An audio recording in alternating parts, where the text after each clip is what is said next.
Hi, I'm Lynn. Today I'd like to show you an easy way to make a lined pouch.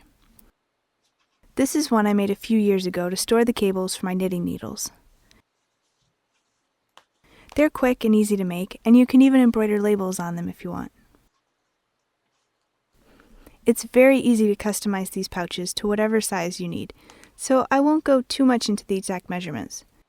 But I will show you a general method of determining the size and adding the flap and seam allowances. Then we'll put it all together. Let's get started. The first thing we need to talk about is the size. For this demonstration, I'm starting out with a gift card size, so it will all fit on one page. But you can make it any size you want. My actual project is bigger because I'm going to use it to help organize my purse. But for now, we'll go with this. This green line is the actual size, and I've added some ease to it, which is the blue line. I put 1/4 inch, so it's 1/8 inch on each side. If you're going to put something like a bottle of hand sanitizer or something that's really thick, you'd probably want to measure how thick it is and use that number for the ease. Plus, maybe a little extra, like 1/4 inch or something. That means the formula to determine the width is size plus ease equals width. For the height, it starts out the same way. Take the size you want, add the ease, but then it gets doubled. So it's size plus ease times 2 equals the height. Just like that. And that's the body of the pouch. The top, middle, and bottom blue lines are going to be your fold lines. Now this is where there are some different options. The easiest is a straight flap, like on the little pouch I showed you earlier. You can just decide how far down you want it to go, add that to the height, and add on your seam allowances. You probably won't even have to do any sketching, just determine the measurements and mark it right out on the fabric. But you can also do a triangle or a curved flap. I found it easier to sketch those out on paper because the seam allowances can get a little tricky, and that way you can test it without marking up your fabric. So, just like a straight flap, you decide where you want it to end and make a note of that measurement. For now, let's say we want it to be 1 inch. Then find the center of this top line and mark 1 inch above it. You could also not center it and do a cool asymmetrical look, so there are lots of options. Then connect the point to each corner, and there's your flap.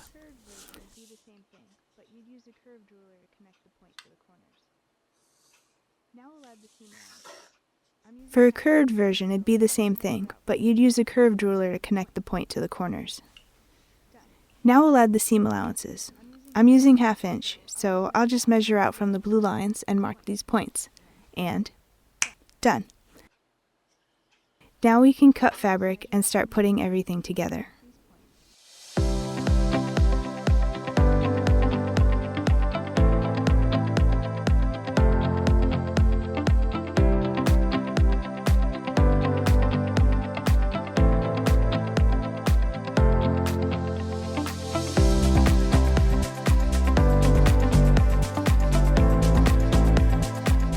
Our fabric is cut and ready to go. This blue polka dot one is my lining piece, and this floral print is the main piece. If you wanted to embroider anything on it, this is when you would do it. Just keep in mind where your stitching lines, fold lines, and snap placement will be. I've used pins to mark the fold lines on both pieces. There are 3 fold lines.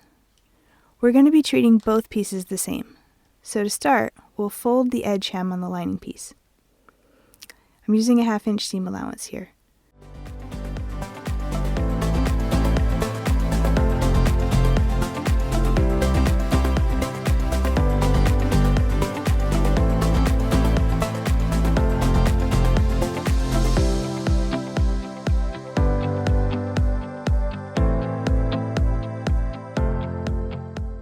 Now we'll do the same thing on the main piece. We'll just turn this up a 1/2 inch, right across, and pin it in place.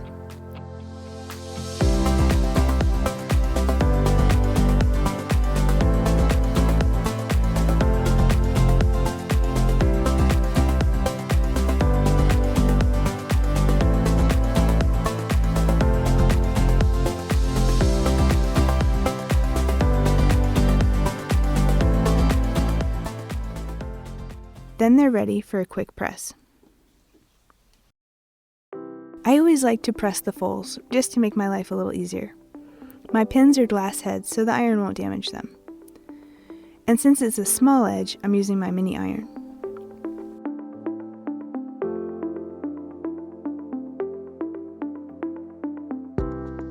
Once I've pressed it, I like to take out the pins and go over it one more time, just to make sure it gets a really sharp crease.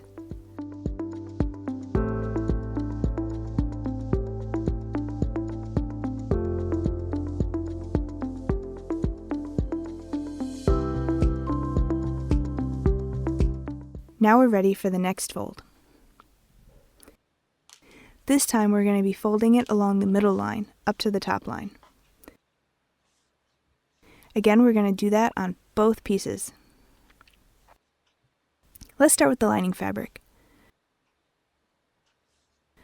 On the top edge, I've trimmed it a bit with pinking shears.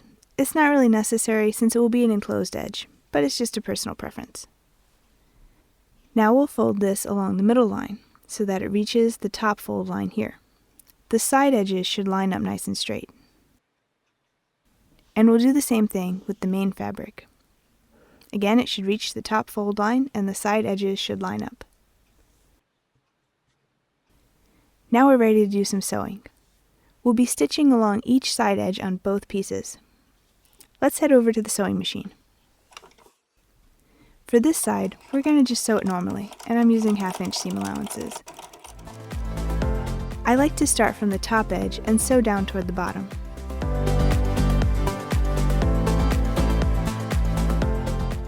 A little bit of back stitching, and that side is done.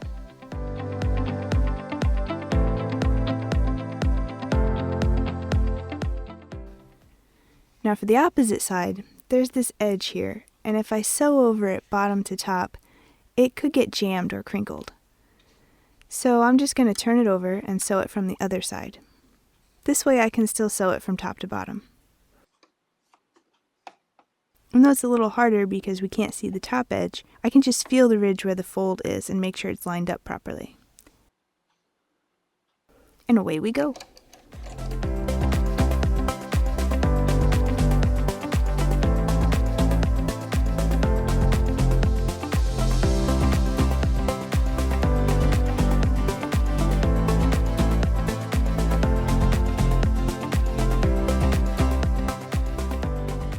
Now both edges are done and they look nice and even.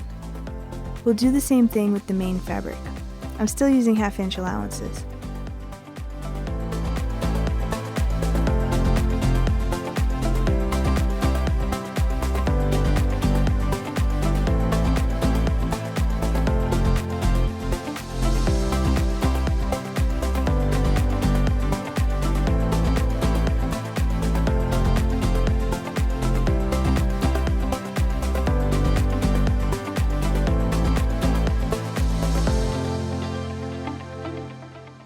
And now this one is done, just like the lining fabric. The next step is putting both pieces together. I've trimmed the side seams again with pinking shears. You don't have to pink them, but I would suggest trimming them at least a bit, so they're less bulky when folded. We'll lay out the lining like this, with the right side of the flap up. Then take the main piece and turn it over, so the right side of the flap is facing down. We're going to match up the folded ends and the stitching lines, and finally the top folded edges. Like this. We want these top edges to be straight and even.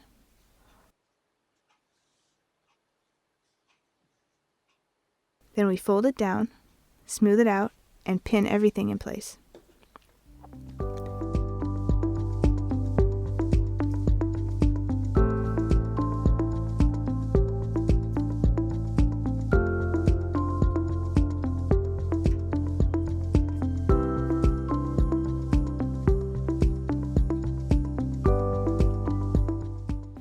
We're going to be stitching right along these edges and we'll do a sharp corner here. Back to the sewing machine. Here we are, ready to sew. I've used a pin to mark where I'll need to pivot for the corner, just to make things a little easier. We're going to be sewing only the sides of the flaps together.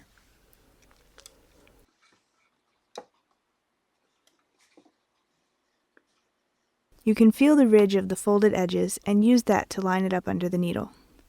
Just make sure not to catch those edges in the stitching. And then we stitch to the corner.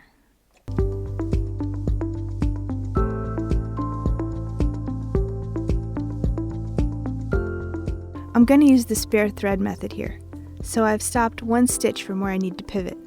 Let me just take out these pins, then I'll put in the thread, stitch over it, and tuck it out of the way. This is optional, and if you prefer, you can just continue sewing normally.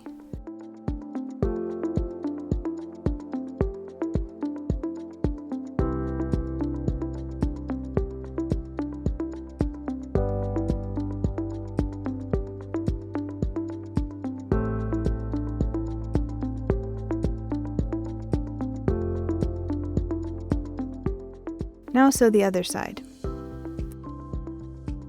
I'm going to stop right before those folded edges.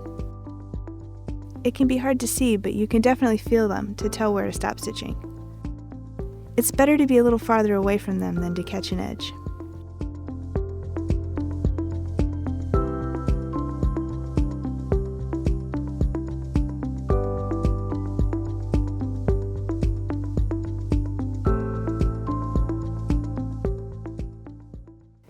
Now we're ready for all the turning and folding fun. We'll start with the flap. I'm going to fold and press these seam allowances to make it a little easier. Fold them right along the edge of the stitching lines and overlap the edges on the corner.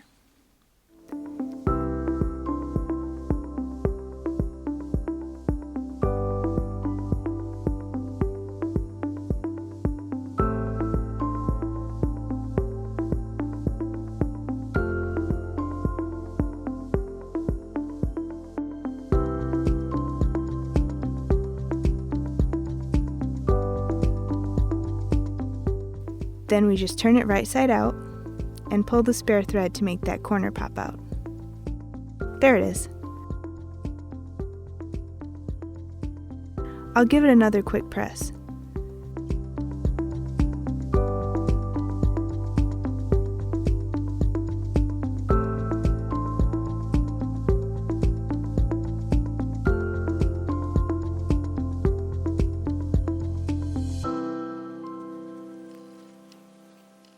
Next, we need to turn the main fabric piece right side out. There. The lining piece isn't going to get turned at all, but I am going to fold in the seam allowances and press them. This is going to make it easier to tuck the lining inside the main piece.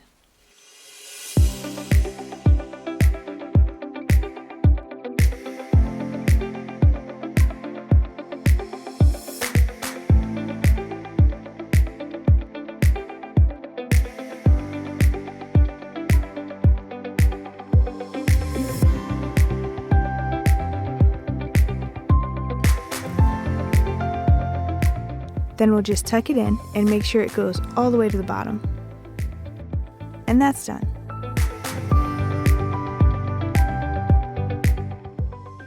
Now you could use slip stitching to hand sew the front edges together, but I prefer to top stitch it on the machine. I'll stitch it all the way around. I've put some pins to help keep everything in place here. You can see the front edges line up evenly. I'm going to start sewing on the flap because I find that a little easier, but you can start sewing anywhere along the edge. I'm sewing about 1/8 inch from the edge.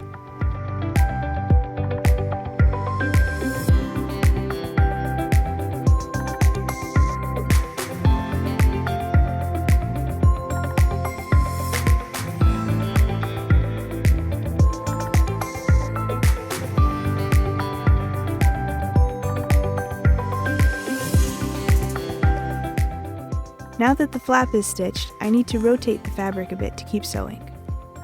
It's a little hard to see, but I'm going to keep sewing along the whole edge, turning the fabric as needed and keeping the edge as straight as I can.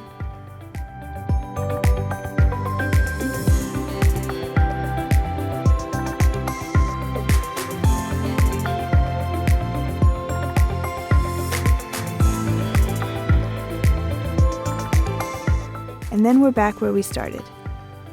I'll try to keep the ends of the thread out of the way so it stays tidy.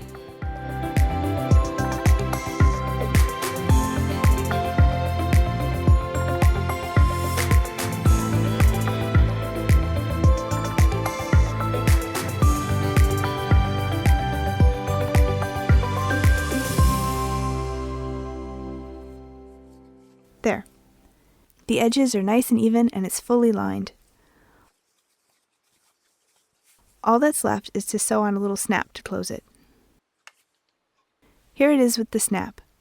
I've put a button on top to cover the stitching and make it look cute, but it's got a sew-on snap under that. I also pressed the flap down so it has a little crease and the fold stays straight. And that's it, a nice easy way to make a lined pouch.